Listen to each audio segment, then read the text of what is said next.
Hi, I'm Clarence Ware from Knights of God Community and Family Services, and I just wanted to talk just for a short moment about getting help. If for your at-risk youth, whether you're at risk or your children are at risk. Now, I for one, I was out there on the streets and did quite a few things myself. I was at risk all the way up until my 30s. And I I had to get help, obviously, or else I wouldn't be standing here right now. That was my early 30s. I'm in my late 30s, so it wasn't that long ago.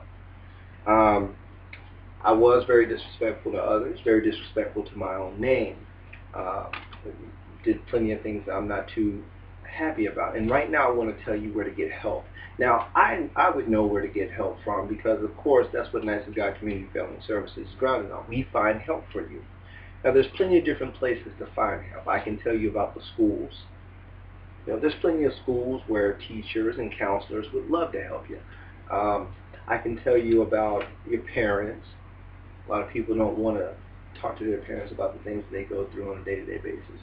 I can also talk to you about, I don't know, your friends who might also be out there with you. But the best place to seek help is actually in the church. Okay, and let me tell you a little bit about that. Pastors. A lot of pastors have a lot of background in social work because that's really what pastorhood is grounded in. It's grounded in the idea of counseling. And they would have some kind of idea of what's going on. A lot of pastors have been through exactly what you were going through. My pastor was the one that brought me out of all this, and he had been in a lot more trouble than I had been in. So he was able to help me and to show me the right path. You'd be surprised. There's plenty of things that go on, and there's plenty of people who would know a little bit about your life. They'll be able to walk you through, and we're not just talking about pastors, we're talking about ministers, deacons, missionaries, even other members. Now, I know it sounds very boring to go to a church, listen to about 45 minutes to an hour worth of preaching, a whole lot of singing. You probably pretty much going to be there anywhere between 3 and 4 hours tops. Uh, Probably missed the first football game of the day, but if you stick around long enough, you'll be able to watch more football games as you grow up, as you grow older. Because you see, if you can catch all these problems in the first 5 years, if you can catch yourself in the first 5 years, your chances of living a normal and better and more productive life increase by 68%. That means 68%. It's 68, 68. It's 68% chance of everything being better in your life if you go ahead and get help now. It's 68% in your living will increase by 68%. Now I'm living proof of that. Now you probably can't see it from there, but I'm covered in paint. I painted today. I worked on several different assignments from several different classes, uh, and let me tell you, it's no walk in the park. But my lifestyle has increased, as you can see behind you, this Christmas tree. I'm living a pretty happy life.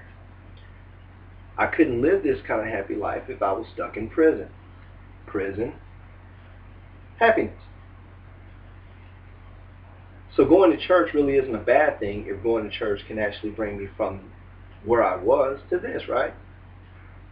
Also, I'd also like to tell you that church is more fun than you might think.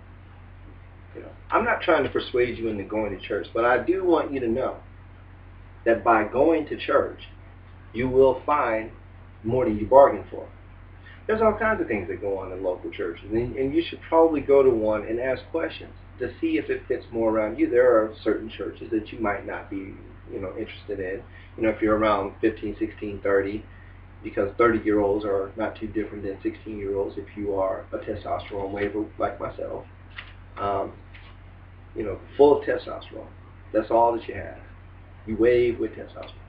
So, you might want to find out what goes on at the church, if they have any kind of activities that are geared towards you, like softball, football, uh, any type of gatherings or anything for young men or young thinking men.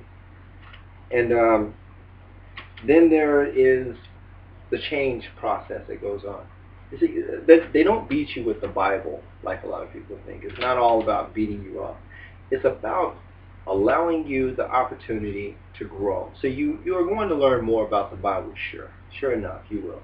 But you're also going to learn more about yourself, and you will make friends if you open up just a little bit. you'll find out that there's better things going on in the church than there is on the street, and actually better stories and better food. And there's a better chance of you having freedom by going to church rather than the streets. So I just wanted to make this very, very open for you, that it's as easy.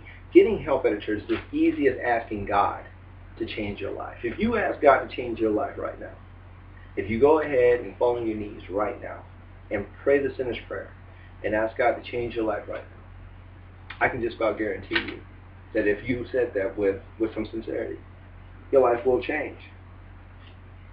Remember, I used to be out there. I got help, and I'm doing fine now. I have 7 beautiful children. I have my own lifestyle, and I don't worry about sirens. So that's just something to think about. And I enjoyed doing this presentation, and thank you very much.